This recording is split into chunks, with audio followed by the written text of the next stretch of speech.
Azul Flawan, bonjour. Bienvenue à notre émission Politica sur TQ5. Nous avons le plaisir aujourd'hui de recevoir parmi nous Dr Omar Aktouf, professeur à l'école des hautes études commerciales HEC Montréal. Azul Flay. Azul. Maître Schwitter, avocat, militant des droits de l'homme, des droits de la personne. C'est comme ça que vous aimez. Ah oui, on est au Québec. Azul Flay. Azul. Donc, Dr Omar Aktouf, présent sur la scène nationale et internationale. Vous n'hésitez pas à donner votre avis sur les questions de politique économique à Madi Québec, à Madi Mort el-Zaïr. Et en Algérie, je me souviens avoir lu que vous avez participé au Conseil supérieur économique et social, où vous avez été invité, donné votre avis, et finalement, ça n'a pas plu aux responsables du pouvoir algérien. Ah oui, ça ne leur plaît pas toujours. Ah oui. Donc, je vous cite, ils vous ont dit, après votre intervention, le responsable de l'État algérien est venu vous voir et vous dit ce que vous dites est peut-être valable et bon au Canada, mais pas ici en Algérie. Oui, on m'a dit ça, oui. Les Algériens ne sont pas prêts à entendre ce genre de choses. Donc, c'est un pouvoir qui veut fermer, qui ne veut pas ouvrir la conscience du peuple algérien. Maître Schwitter, vous avez été impliqué dans les dossiers des disparus durant la décennie noire, donc des années 90, et vous avez une connaissance particulière de cette période-là, et nous aurons donc l'occasion de revenir pour discuter de cette période parce qu'elle refait surface durant cette révolution du Hirak. Donc les questions qui se posent actuellement dans cette révolution du sourire qu'on appelle le Hirak, c'est des questions de la transition démocratique.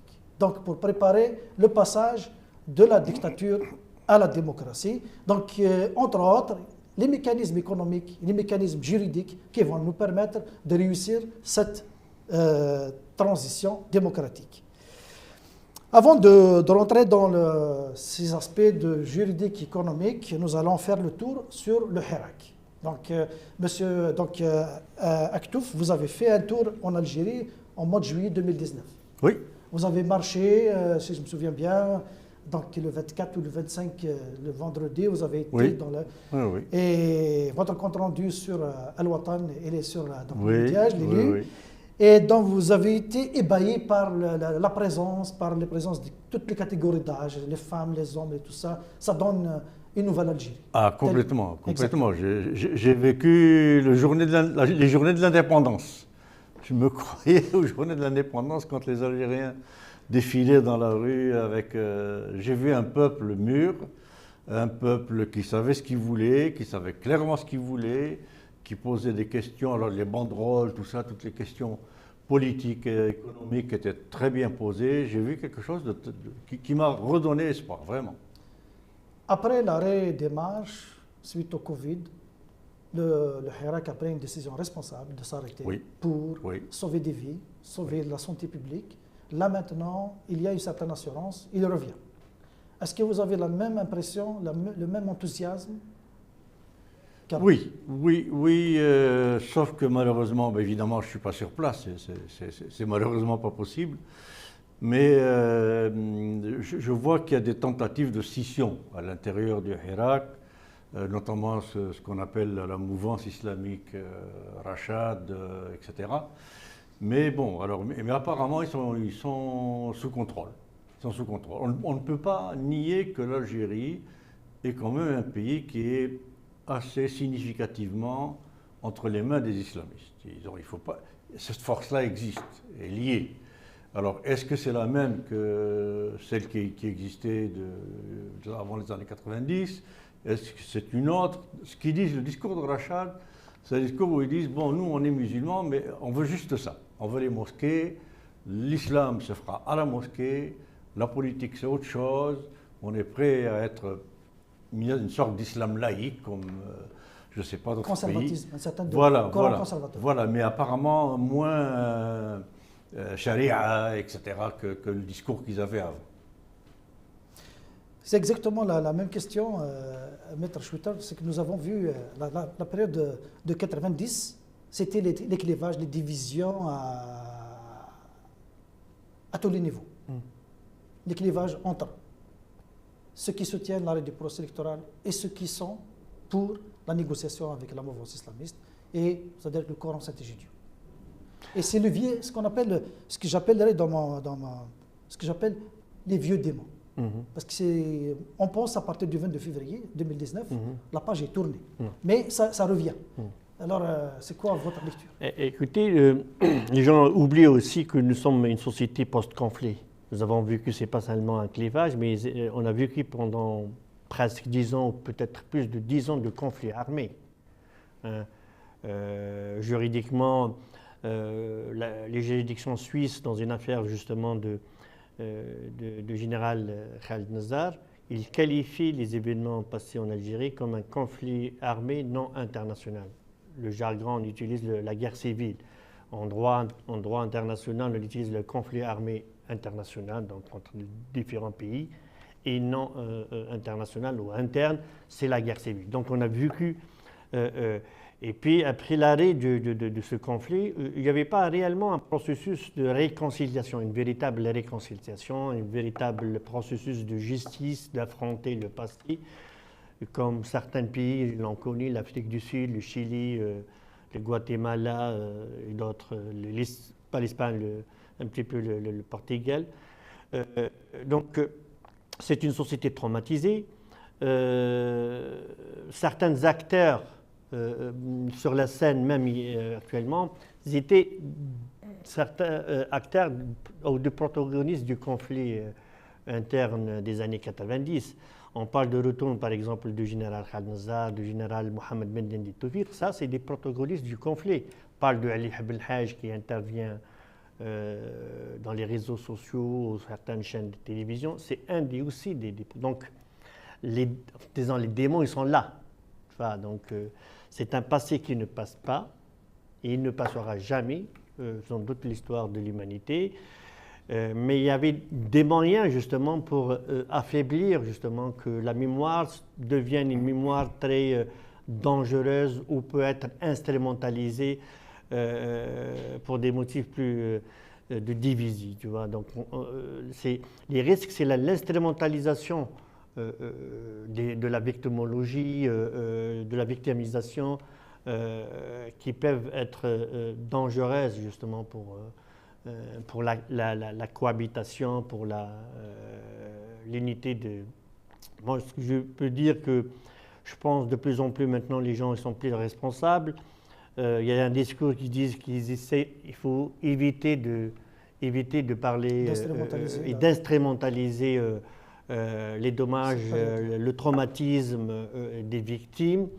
Cela dit que les victimes eux-mêmes et les défenseurs, ils ont le droit de continuer le travail de documentation et de la sauvegarde de la mémoire, parce que c'est très important pour, dans le futur, au cas où l'Algérie rentre dans une véritable transition démocratique. Donc ce sera un travail essentiel pour l'écriture de l'histoire. Donc une société une société qui n'a pas appris de son histoire, elle est condamnée à le répéter. Tu vois. Mais à mon avis, je pense qu'il faut éviter de rentrer dans ce genre de... Mais c'est-à-dire que vous avez le regard peut-être reculé à partir du Canada, donc vous n'êtes pas impliqué directement dedans, ça fait longtemps que vous êtes ici. Quelle est, à votre avis, la façon de dépasser ces clivages qui rendent vraiment l'aboutissement des solutions contre ce système difficile, parce qu'on est coincé dedans maintenant. Il y a les démocrates qui rejettent les islamistes, il y a les islamistes qui veulent s'imposer, mais on est à ce niveau-là. À votre avis, comment dépasser Écoutez, les clivages font partie de la nature humaine. Il n'y a pas un pays où il n'y a pas de clivage. Là où ça peut devenir dangereux ou problématique, c'est quand certaines factions prennent un certain poids avec certains appuis intérieurs ou extérieurs, etc. et déforment, je dirais, les frontières des clivages. Alors si on s'amuse à faire peur aux Hirak qui ont peur au peuple algérien avec le spectre du retour des années noires, etc., Eh bien, comme l'a dit mon collègue, il y a un devoir de mémoire, de justice, de rappel, de documentation de ce qui s'est passé.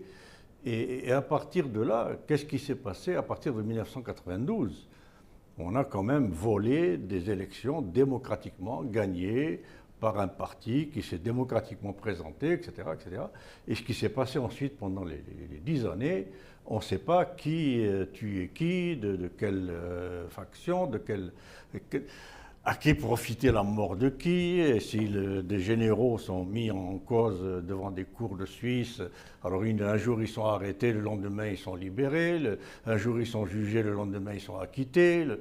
Alors on ne sait plus, tant qu'on est dans cette espèce de flou où on joue, on instrumentalise justement des douleurs, des brèches dans ce mouvement du Hirak qui est par nature multiforme et par nature idéologique. Il n'a pas une idéologie unique, il n'a pas une idéologie consolidée, c'est le peuple qui dit « il y en a marre, basta, arrêtez-nous ce cirque, on n'en veut plus ». Alors ça, c'est le premier pas, que ce cirque arrête. Alors comme vous me posez la question, comment s'en sortir?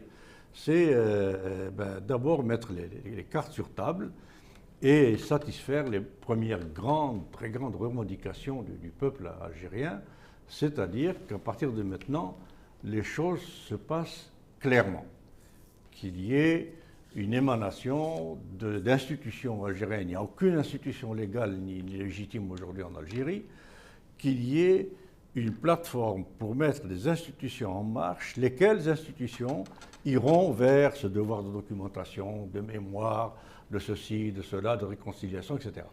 Et ça, c'est la constituante, c'est tout ce que demande, toute cette démarche que demande le peuple. Mais ça va se faire dans la transition. Mais avant d'arriver à la transition, pour rassembler tout le monde contre ce système. Parce qu'actuellement, les débats, le retour des vieux débats, c'est qu'on ramène les vieux clivages, on essaie de diviser encore pour diviser le Hirak, pour ne pas arriver à ce consensus à l'intérieur du Hirak. La question qui se pose, comment dépasser ces clivages en dehors maintenant des victimes, ceux qui ont perdu, ceux qui ont tué, ça c'est clair. Mais maintenant, comment arriver à dépasser ça pour arriver à un consensus? Oui, mais depuis 2006, les victimes des années 90, ils se sont réconciliés, se sont même alliés. Il y a une coalition des victimes en 2006, c'est l'année où le pouvoir il a adopté la charte pour la paix et la réconciliation nationale. Et que toutes les victimes, soit les victimes du terrorisme islamiste ou les victimes de la répression de l'État, ils se sont vus qu'ils ont été victimes. Ils ont été victimes d'un marchandage qu'il y a eu entre le pouvoir, les militaires et des éléments des groupes armés islamistes avec le célèbre accord entre l'AIS, Madani Mezrag. On a vu même les photos de l'ancien général Smaïl Amari avec Madani Mezrag. Pour les victimes, ils se sont sentis trahis. Donc pour faire face à cette trahison, ils se sont regroupés ensemble depuis 2006 à une coalition. L'organisation Jazairuna, Somod des victimes de terrorisme, avec SOS Disparus et le collectif des familles des disparus. Donc les victimes, ils se sont ensemble pour se battre justement pour la vérité, la justice ensemble. Ce sont peut-être les politiciens, le pouvoir, qui essayent justement d'instrumentaliser les événements des années 90, non seulement, c'est pas justement pour aboutir à un processus de justice et un processus qui va mener véritablement vers la réconciliation, non, c'est justement comme le professeur Aractub l'a dit, c'est pour faire peur, terroriser, parce que les régimes généralement, ils gèrent, ils maîtrisent la population par la peur, hein. C'est toujours, soit nous, soit ce sont les islamistes, soit on va rentrer dans une guerre civile comme la Syrie, tu vois. Ils essayent d'instrumentaliser cette peur qui est parfois légitime.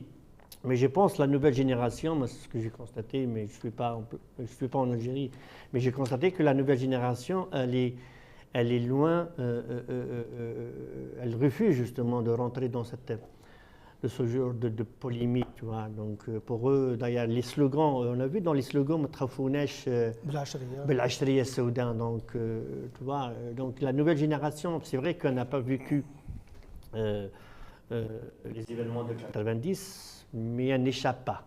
On peut trouver un jeune qui son père est disparu ou quelqu'un qui a son père qui est victime de terrorisme islamiste, tu vois, donc on n'échappe pas à l'histoire. Mais ils sont peut-être beaucoup plus immunisés sur justement les risques de l'instrumentalisation.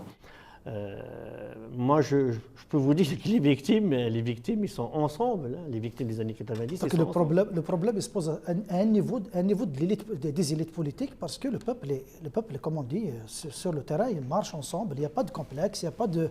On voit un barbu devant une femme qui s'habille, qui n'est pas voilée, et se respecte. Mais moi, en tout cas, je vois qu'au niveau des élites politiques, il y a un problème, il y a un blocage qu'il faut dépasser. Mais comment va venir ce déclic pour arriver à ramener tout le monde sur la même table? D'abord pour dialoguer à l'intérieur. Quelles sont les initiatives que vous pouvez proposer? Je ne sais pas. Bon, je pense comme vous, en 2019, qui est la dernière année où j'ai été en Algérie, je n'étais pas qu'à Alger, j'étais dans tous les recoins de... j'étais invité un peu partout à des émissions, des causeries, des conférences, etc.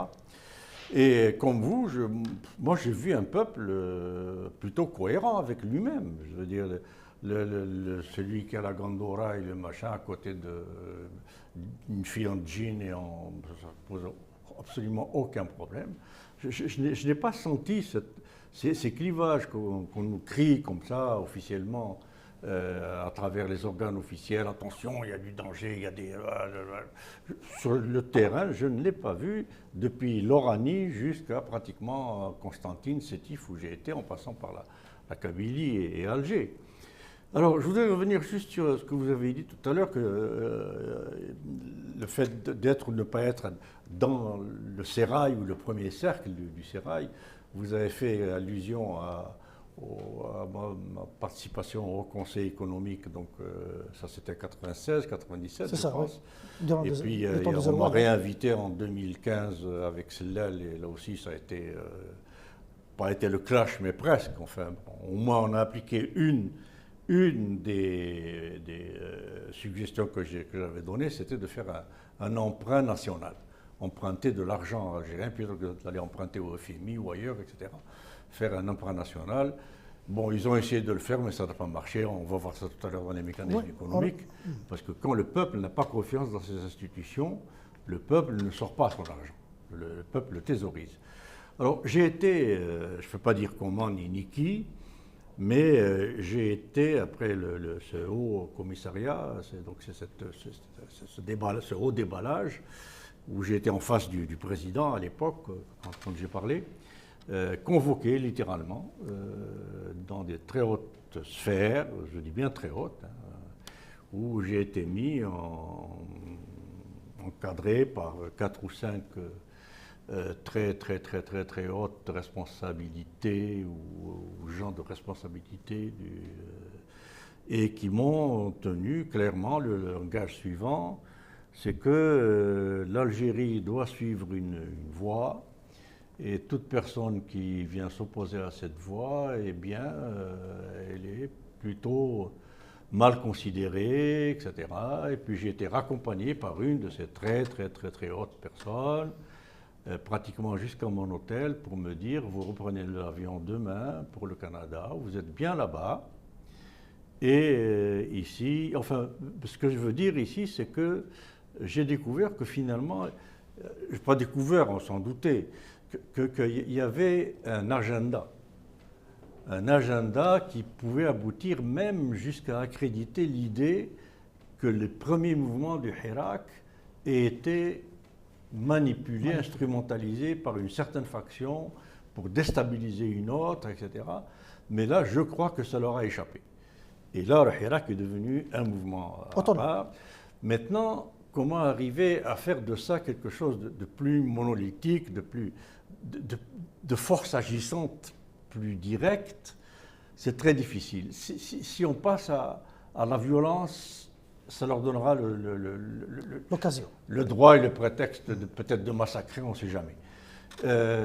Mais je pense qu'il y a des exemples dont a parlé mon collègue aussi, d'Amérique latine aussi, etc., que je connais par ailleurs, où il y a des façons dont on peut faire émerger des délégués du peuple qui viennent se réunir à la capitale ou ailleurs, et ces délégués, mais vraiment délégués du peuple, quel qu'il soit, de Gandora, pas de Gandora, athée, pas athée, amazir, pas amazir, peu importe, et que ces représentants-là mettent en place l'embryon de ce qui va être la mise en place d'une constituante. À part ça, je ne vois pas d'autre chemin. Pensez-vous qu'on sera capable d'aller vers une conférence nationale? C'est ça l'idée, tout le monde parle de la conférence nationale, pour préparer une force, une plateforme commune contre... C'est-à-dire à présenter, parce que actuellement, il n'y a que le système qui a un agenda. Le Hirak ne présente rien en face, à part des propositions à gauche, à droite. Pensez-vous que les éléments qui nous divisent actuellement, qui sont ce qu'on hérite des années 90, est-ce qu'on peut les dépasser? Quel est le moyen de ramener ces élites-là à leur dire cessez, discutez entre vous et mettez-vous à table? Les Sud-Africains, ils l'ont eu en 1955. L'ANC, à l'époque de l'apartheid, il y avait le Parti communiste sud-africain, il y a l'ANC, le parti de Nelson Mandela, et d'autres partis hindous, et même blancs anti-apartheid, pour rédiger justement un texte unificateur, c'est la Charte de la liberté, Freedom Charter, en 1955. Et donc, ils ont commencé à mettre en place des cellules un peu partout de l'Afrique du Sud, et ils ont recueilli une simple question qui a été distribuée à la population. Si vous étiez un député au Parlement, vous allez faire quoi? Chaque citoyen, il a donné son point de vue, simple, avec sa simplicité, tout ça. Donc c'est un travail de 2 ans qu'ils ont pris, 2 ans, de recueillir, c'est un comité de recueillir ces bulletins de réponse de la population. Et donc ils ont élaboré un projet, et puis il a été convoqué un congrès du peuple. On peut le nommer conférence nationale, comme vous voulez, tu vois. En 2021, on a, je pense, la technologie, elle facilite beaucoup plus la population d'exprimer, d'écrire et tout ça. Donc, c'est pas c'est pas le siècle dernier, 80, les années 50 et tout ça. Donc, oui, c'est possible, d'aboutir à une charte. Une charte, comme vous voulez, charte de liberté ou autre, c'est pas un problème. D'unifier justement la lutte du peuple algérien. Voilà la revendication du peuple. L'élite, elle interprète, parce que ce qui s'est passé en Afrique du Sud, c'est que le peuple, il a rédigé, puis il y avait une élite qui a lu ce que le peuple voulait. Ils l'ont rédigé avec des termes beaucoup plus politiques, codifiés juridiquement. Et un des textes, un des merveilleux textes politiques dans l'élite du peuple, c'est la charte des libertés, la charte pour la liberté, Freedom Charter de l'Afrique du Sud, qui a unifié toutes les forces politiques internes de l'Afrique du Sud, même s'il y avait, les Américains, ils ont accusé que c'est beaucoup plus communiste, puisque le peuple demande la distribution, il y avait un article, la distribution équitable des terres, etc., que les Américains ont interprété ça comme projet communiste et tout ça, mais c'était le projet du peuple sud-africain. Et voilà, donc nous sommes d'accord que c'est possible. Le peuple s'est réuni. Bien entendu, mais c'est une question de simple technicalité. L'Algérie, on a des arrondissements, on a des municipalités, on a des collectivités locales, régionales, suprarégionales, etc. On demande à chaque commune d'Algérie, chaque APOI, de désigner 1-2 personnes qui fait consensus dans le village, dans la commune, etc. Et puis ça remonte jusqu'à la wilaya. Et ça fait quoi? Ça fera une centaine de personnes, 120, 150 personnes. Et on les met ensemble et puis le peuple prend d'une charte, se faire aider par des technocrates, par des juristes, par des économistes, etc. Techniquement, c'est extrêmement simple, il n'y a aucun problème. Il suffit juste de le vouloir et de le déclencher, c'est tout. Ouais. C'est sûr que le système ne voudra pas que ça se bien réalise, sûr, mais il faut développer des mécanismes de défense. Oui, le système, je dis bien aussi bien intérieur que ses ramifications, parce qu'il y a des ramifications extérieures. Ça, il ne faut pas l'oublier. Ouais. Ils n'en veulent pas. Et l'Afrique du Sud, par exemple, malheureusement, en bout du compte, heureusement, ils avaient Nelson Mandela, qui était la personnalité canalisatrice avec son entourage. Mais les Noirs de l'Afrique du Sud ont gagné essentiellement sur le plan symbolique, mais sur le plan économique et sur le plan du pouvoir réel, ils n'ont pas gagné grand-chose. Essentiellement symbolique. Même l'expérience, par exemple, l'expérience de l'Afrique du Sud en matière de justice transitionnelle, la célèbre commission Vérité et Réconciliation, elle était très efficace en matière de vérité, de rechercher, de savoir ce qui s'est passé réellement. Mais en matière de réparation, de réparer, indemniser les victimes, c'était un échec total. Absolument. On va revenir là-dessus. Allez, on termine la première partie. Attendez-nous, on vous revient dans la deuxième partie. On va traiter des mécanismes économiques et juridiques pour préparer la transition et la réussir. À tout à l'heure. Merci. Azulflaouen, bonjour, rebonjour. Nous allons entamer la deuxième partie avec une discussion sur les mécanismes économiques et juridiques de la transition démocratique.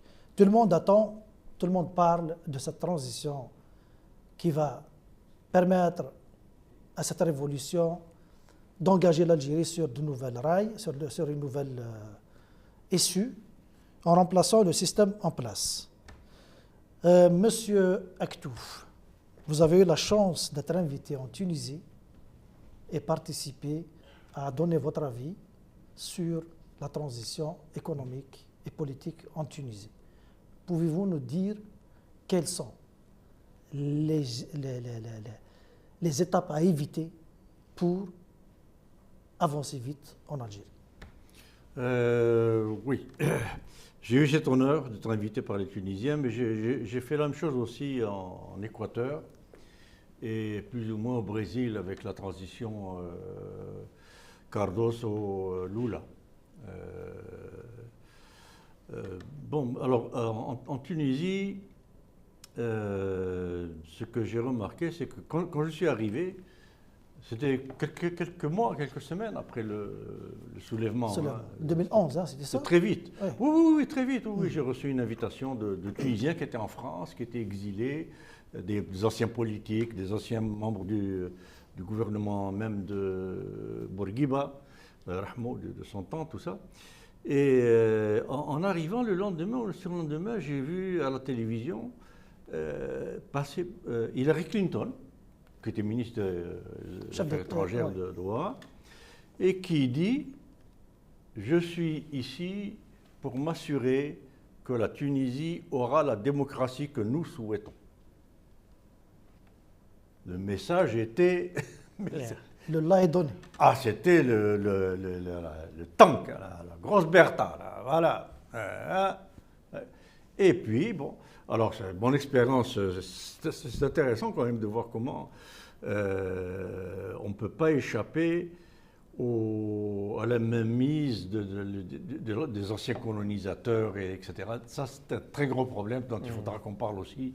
Ça demanderait trop longtemps aussi ici, mais voilà, c'est à quoi j'ai assisté moi-même. Moi, ceux qui m'ont invité, c'est des gens plus centre-gauche, gauche, progressistes, etc. En tout cas, ceux qui connaissent mon discours anti-néolibéral, anti-hégémonie américaine, tout ça. Bon, alors, le premier jour, on a eu un plateau télévision, on a eu un plateau radio, on a eu une salle de conférence.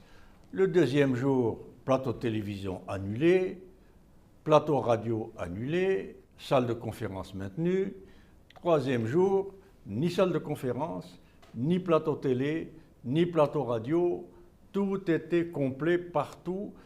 Alors, les gens, les Tunisiens qui m'ont invité, qui avaient le même discours que moi, etc., et moi-même, on n'avait plus aucun forum pour nous exprimer.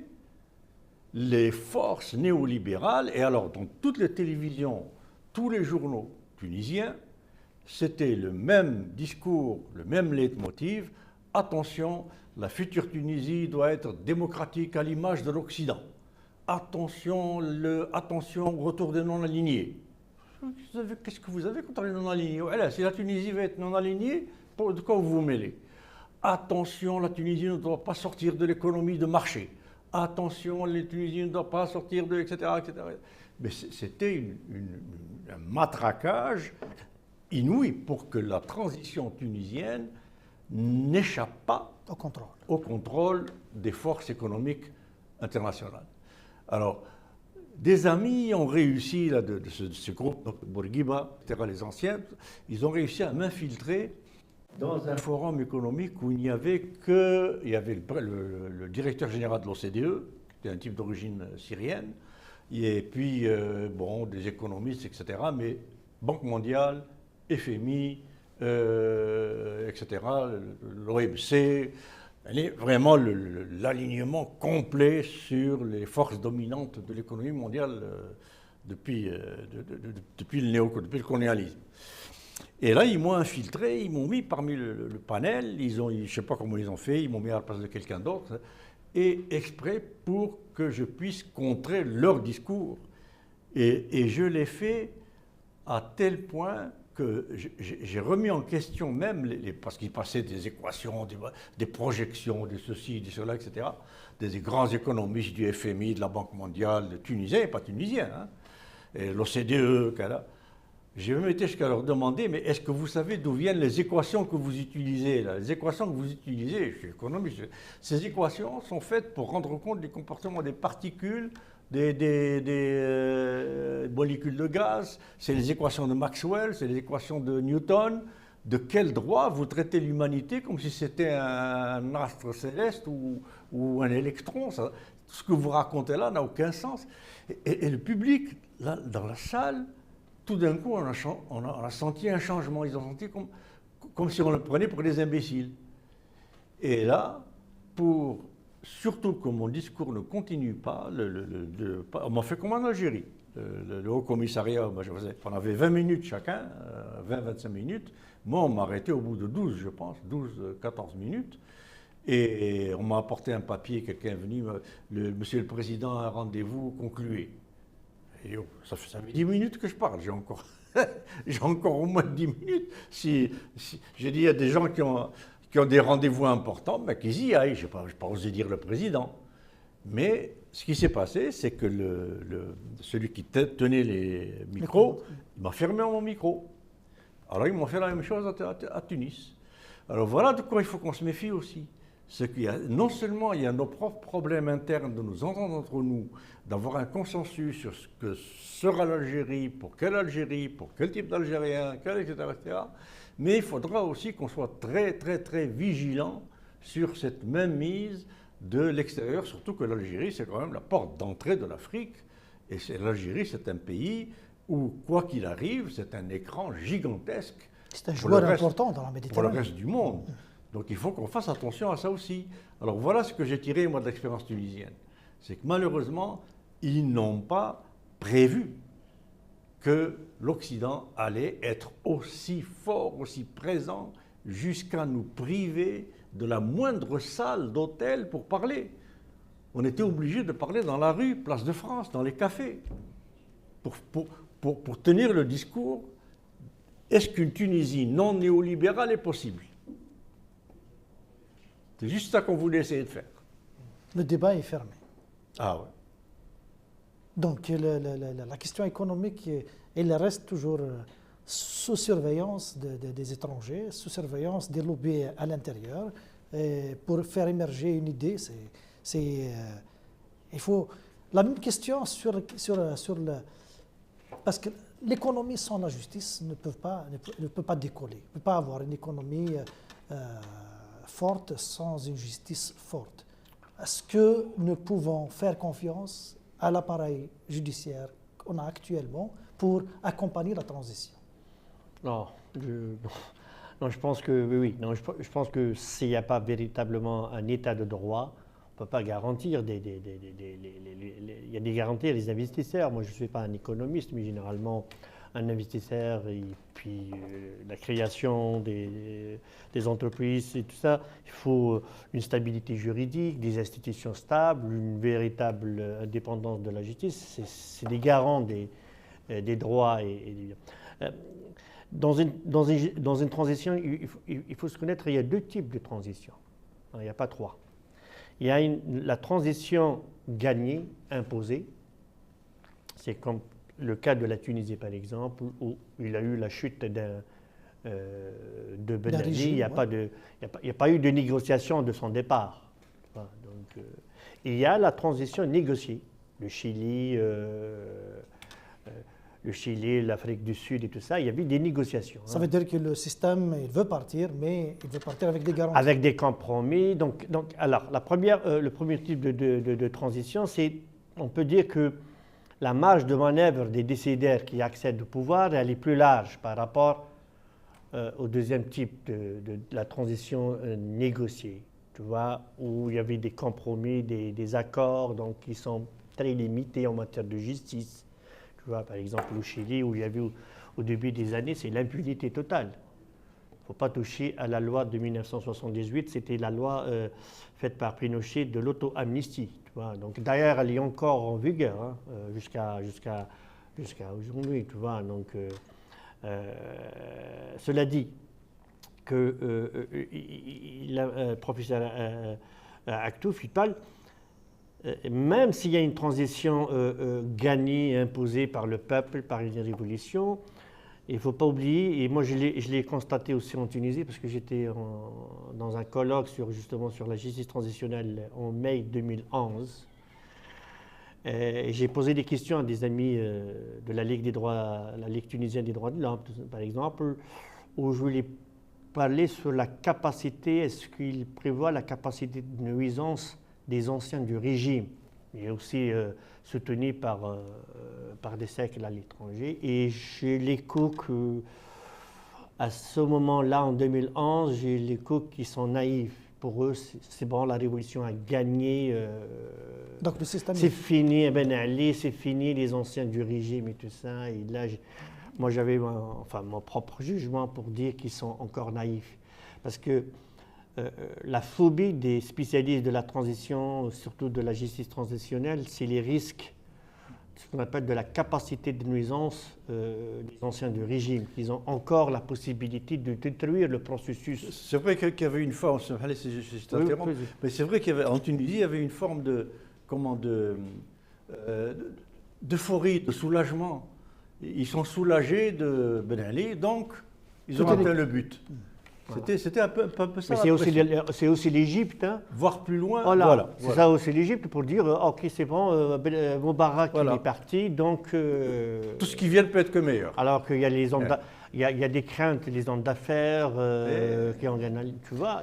Les principales étapes, parce qu'on parle beaucoup de la justice transitionnelle. Alors, par rapport à la Tunisie n'a pas vécu un drame comme le nôtre en Algérie. Donc, c'est quoi? Est-ce que vous pouvez développer un peu là-dessus les grands axes de la justice transitionnelle et comment faire avancer les choses? Alors, la justice transitionnelle, ça dérive des obligations, en fait, des comptes juridiques du droit international des droits de l'homme. Hein. Par exemple, la recherche de la vérité. Le droit international oblige l'État, pas forcément qu'il y ait une période de transition. Hein. Okay. On verra pourquoi.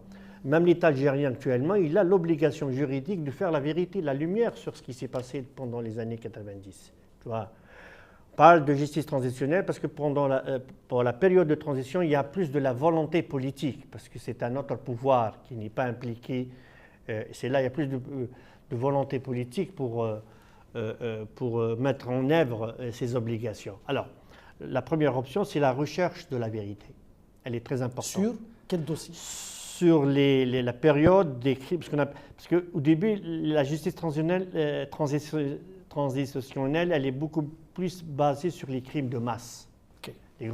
La torture, les exécutions sommaires, les disparitions forcées qui touchent une bonne partie de la population. On l'a vécu dans les années 90, nous.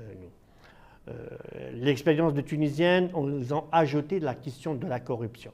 Mais avant, on ne connaît pas. L'Afrique du Sud n'a pas penché sur la corruption. Le Chili, la commission de vérité au Chili, etc. Donc, l'expérience, la première, c'était par les Tunisiens, la commission vérité et dignité.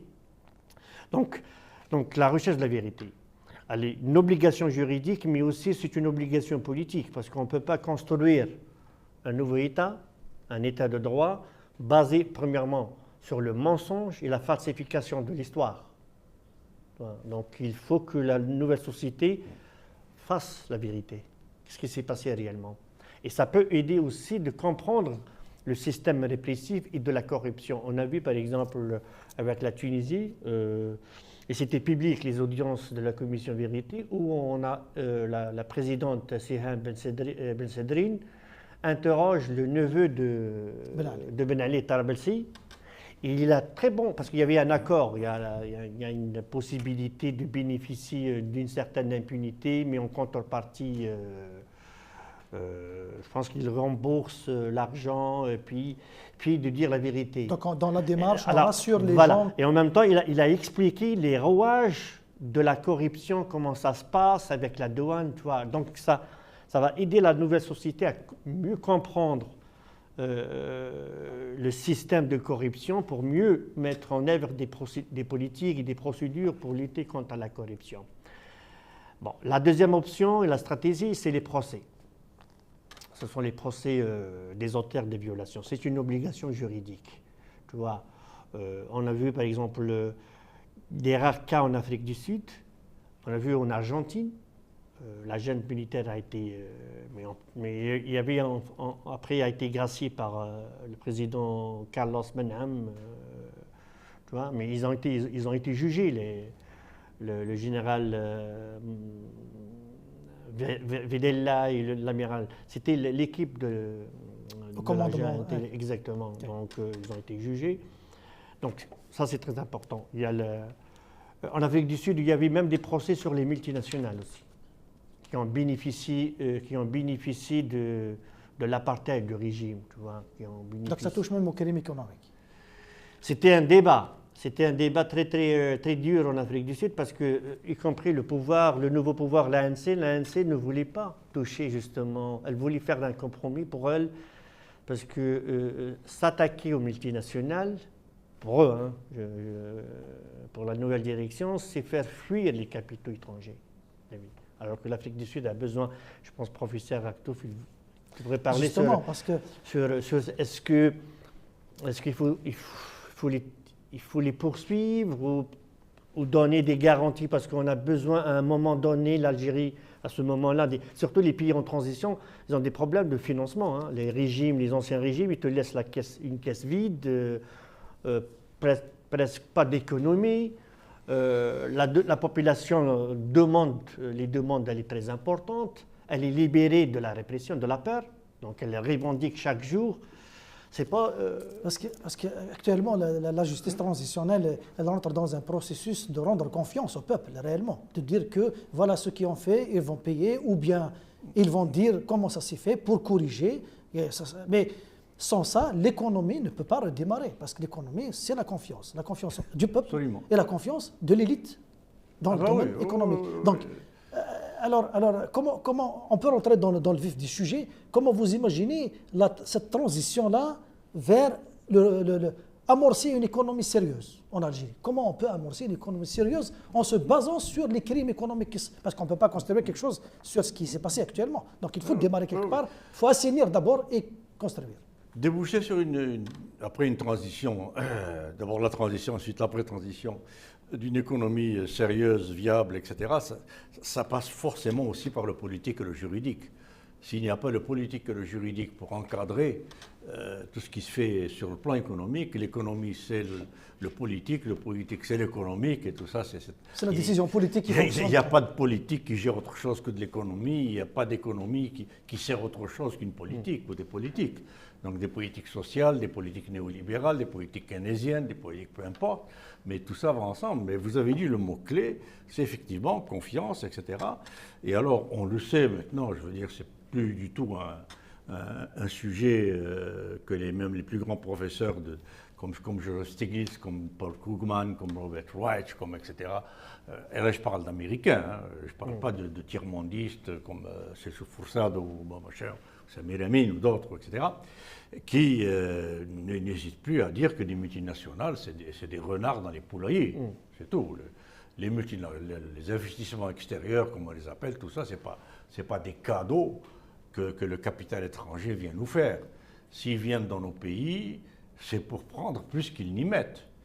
Alors, pour vous donner une idée, vous parliez du Chili, quelque temps avant la crise de 2002-2003, non, ça c'est l'Argentine, pardon, le Chili, quelque temps avant la crise du Chili et puis la chute de Pinochet et compagnie, AT&T a investi dans le cuivre, parce qu'il y a beaucoup de cuivre, le Chili produit beaucoup de cuivre, a investi dans le cuivre quelque chose comme 40 millions de dollars. Et ils ont expatrié, exfiltré du Chili, un an après, 4 milliards de dollars de bénéfices. 40 millions d'investissements, 4 milliards de bénéfices, qui vont à New York c'est du vol. C'est du vol. Le contrôle à l'interne n'existe pas. Mais bien sûr, parce que la junte chilienne était dans le coup, et puis tout le monde se partageait ces milliards, sauf le peuple chilien. Alors, pour revenir, maintenant, on est arrivé, de toute façon, c'est là. La nature et la force des choses, l'atmosphère, le climat, tout ça, nous montrent maintenant, aujourd'hui, que la façon dont on a conduit l'économie à l'échelle mondiale depuis pratiquement 2 siècles, c'est-à-dire cette économie d'extraction de la nature sans limite, etc. Là, on en est, il y a une étude qui est sortie cette semaine, on a fait un documentaire. Le poisson, si on continue à pêcher comme on fait, dans 10 ans, on n'aura plus de poisson à pêcher. Dans 10 ans. La maximisation des profits. On ne peut pas. Bien sûr, on veut le maximum de sardines, le maximum de crabes, le maximum. C'est pas possible. L'océan nous donne le maximum de rien du tout. Alors là, si on veut faire une transition économique et une transition vers une économie plus propre, moins corrompue, moins etc., il faut penser à l'échelle mondiale, à l'échelle macro et à l'échelle micro. Il faut commencer par se battre aux trois échelons en même temps. Il faut se battre. Si on ne se bat, qu'est-ce qu'on fait en Algérie? Si nous, en Algérie, on change nos façons de pêcher, on change nos façons, on vote pour une économie, disons une constitution qui va être une constitution social-démocrate, une constitution comme celle à laquelle j'ai participé en Équateur, qui met en article 1er le droit de la nature. L'article 1er de la Constitution, à l'élaboration du premier jet de laquelle j'ai assisté, j'ai participé en Équateur parce que le président avait lu certains de mes livres d'économie, etc., c'était le droit de la nature. Donc, on voit ce qu'il faut pour que la nature reste intacte, et restant intacte, ce qui reste, c'est ça que je mets dans l'économie. Je ne vais pas gruger sur l'intégrité de la nature, l'intégralité de la nature, ou son intégrité. Donc je prends à la marge ce qu'elle peut me donner. Ce qui fait qu'on élimine l'idée de maximum. Ça devient de l'optimum, ça devient du raisonnable, ça devient du limité, ça devient du... Alors, très brièvement, au niveau mondial, il faut lutter, l'Algérie, etc., parce qu'on ne s'en sortira pas tout seul. C'est pas possible. Si en Algérie, on change les choses, même dans le bon sens, il s'ensuit, si tout le bassin méditerranéen autour de nous continue à faire comme fait l'économie néolibérale, ben, ça ne servira à rien. Parce qu'on n'est pas en vase clos. on échange avec ces pays-là, on subit ce qui est fait à la Méditerranée et fait à 12 autres aussi, etc. Donc à l'échelle mondiale, se battre pour une économie qui est une économie mondiale où on limite au maximum, on ne peut pas éliminer, mais limiter au maximum le siphonnage des richesses des pays faibles par les pays forts. Voilà. Donc, alors l'OCDE, le FMI, en ce moment, sont en train de plancher sur des projets de taxation des multinationales. Alors voilà une voie. Ils veulent taxer, enfin, c'est-à-dire taxer les profits des multinationales. Ouais. Et si on taxe les profits des multinationales, c'est pour les redistribuer aux pays qui en ont besoin. Bon, donc deuxième point sur le plan macro, au niveau des pays même, il faut arrêter l'idée d'économie laisser-faire complet. Le marché qui fait ce qu'il veut, comme il veut, allez-y, ça c'est la loi de la jungle. Le plus fort va bouffer le plus faible, etc. Donc c'est la loi de la... Alors lutter pour qu'il y ait, comme en Suède, comme en Allemagne, comme en Malaisie, comme en Corée, comme au Japon, l'Allemagne par exemple, toutes les pratiques économiques sont inscrites dans la Constitution. Si on a une assemblée constituante en Algérie, moi je me battrai pour que dans la Constitution, on mette des articles sur comment une entreprise doit marcher. Comment une entreprise doit respecter la nature, comment une entreprise doit respecter l'environnement, comment une entreprise doit respecter la dignité de ses ouvriers, comment une entreprise doit participer à l'éducation nationale. Tout ça, c'est dans la Constitution allemande. Il n'y a pas le choix. Vous ouvrez une entreprise en Allemagne, vous n'avez pas le choix de la gérer autrement que la façon dont la Constitution vous le dit. Et l'Allemagne, c'est le moteur de l'économie européenne, et de loin. Donc voilà un peu sur ça, c'est au niveau macro, à l'échelle des pays, et au niveau micro, donc l'entreprise elle-même et le rapport capital-travail. Il faut arrêter de considérer le capital comme tout puissant et faire ce qu'il veut comme il veut. Non. Le capital, c'est l'un des facteurs parmi les 3 facteurs. Il y a le capital, il y a le travail et il y a la nature. Et ces 3 facteurs doivent être traités à égalité. Et qui peut garantir qu'ils se traitent à égalité? C'est un état de droit. Un état de droit, un état de justice, un état qui n'est pas infesté par les pouvoirs de l'argent. Et donc voilà comment on peut passer...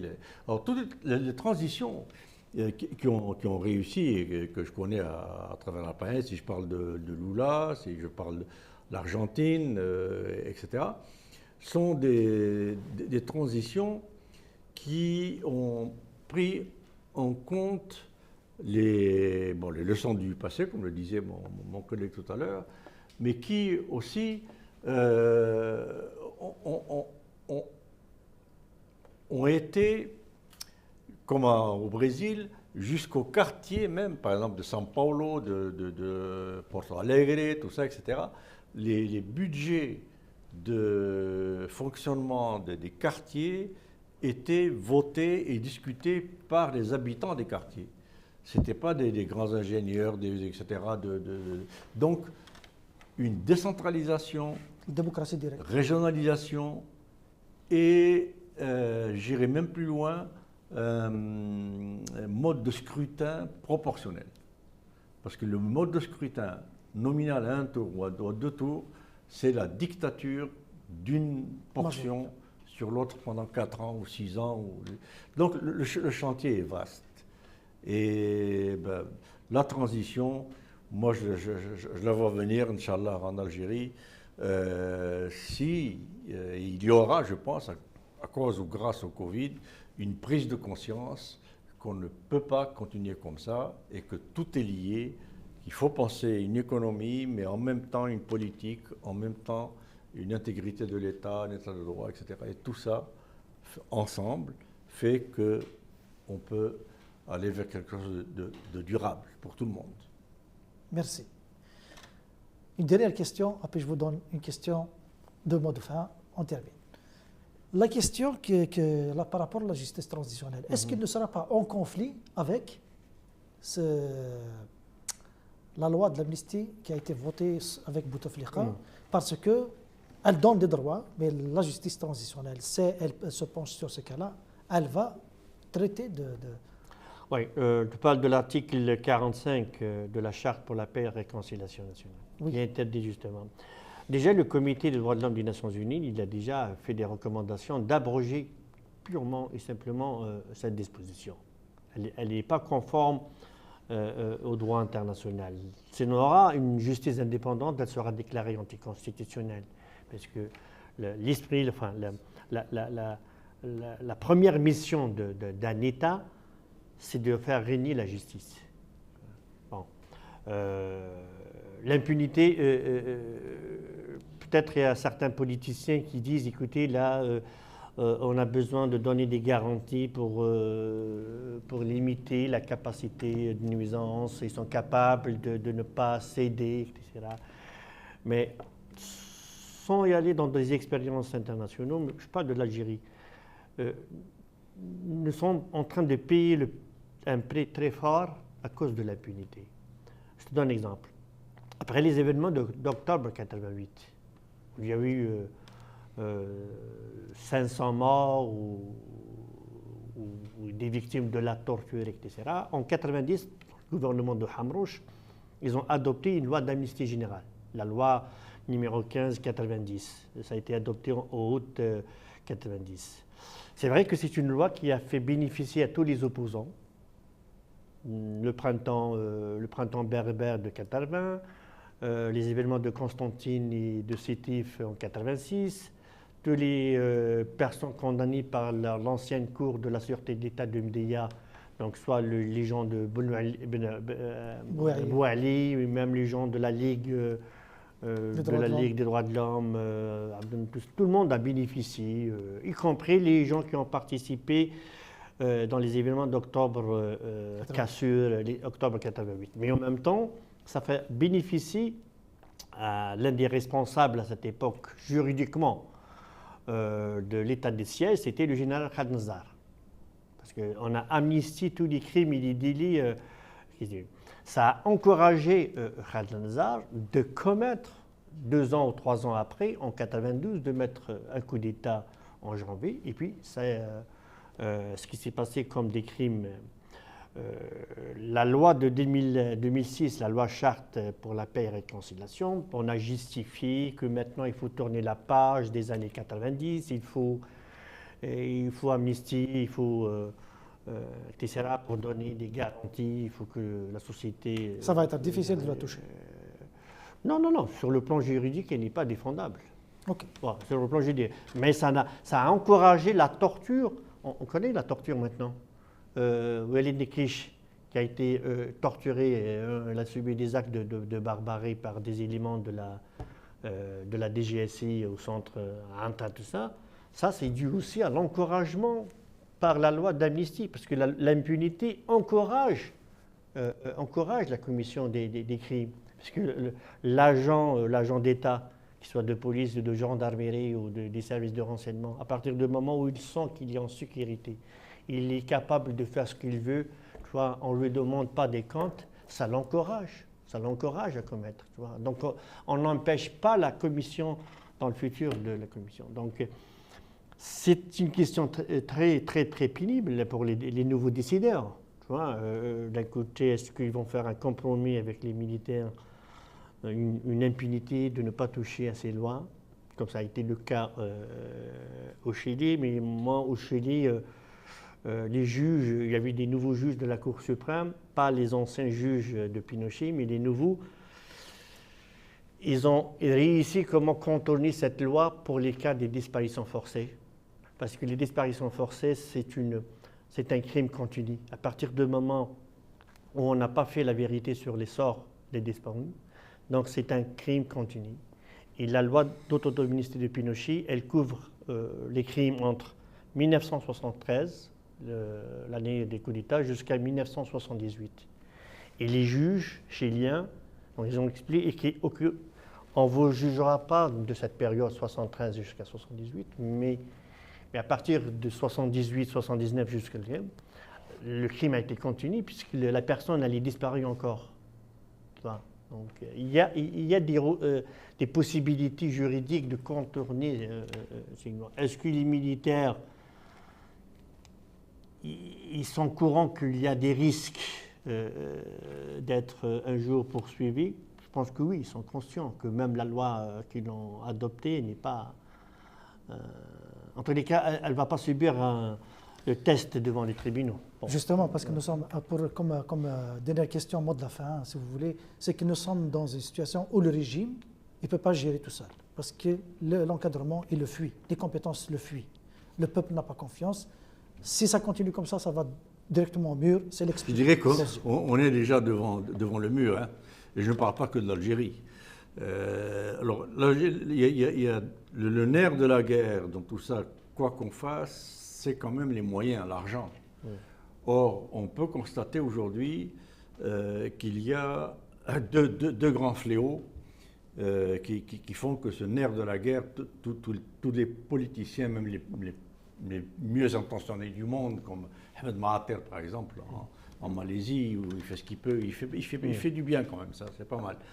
Mais le nerf de la guerre, c'est les deux fléaux, c'est la corruption, l'évasion fiscale et la partie banditisme de l'informel. Parce que tout l'informel n'est pas mauvais.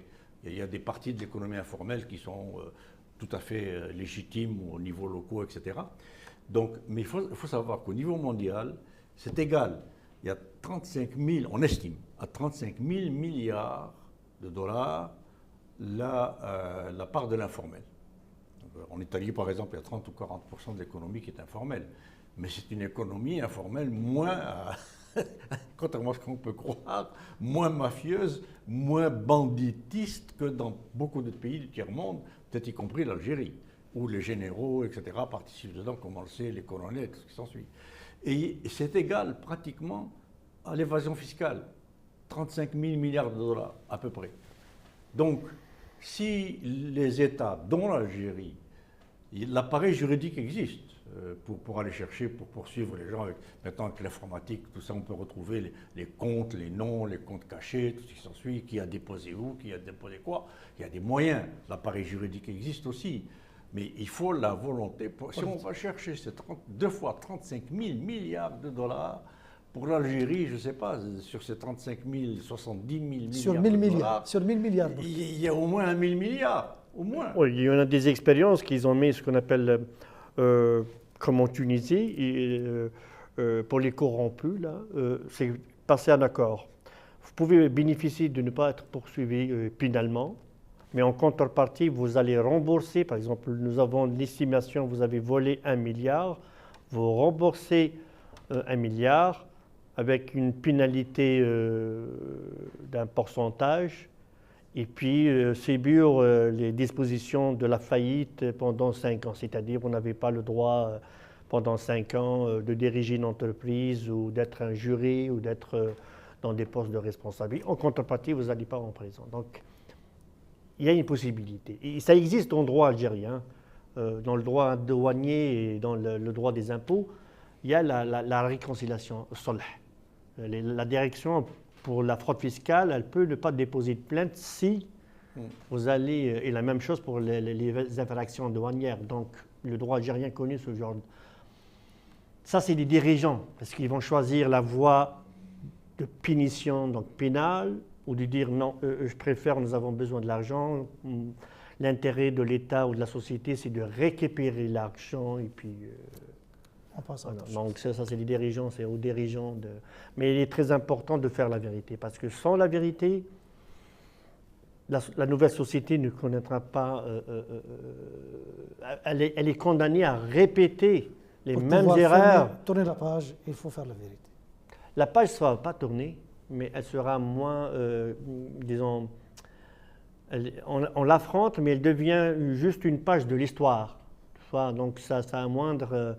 La possibilité des clivages et des conflits ou les risques de l'instrumentalisation, puisque voilà. Mais ça fait partie de notre histoire, il faut l'accepter. Merci d'avoir accepté notre invitation. Merci à vous. Merci d'avoir éclairé l'opinion avec votre expertise Et merci à vous de nous avoir suivis et puis on vous donne rendez-vous pour une autre émission. ثنمرتي قيميدنا أو دنيا أرتكل 2 قيمة هنا ثنمرت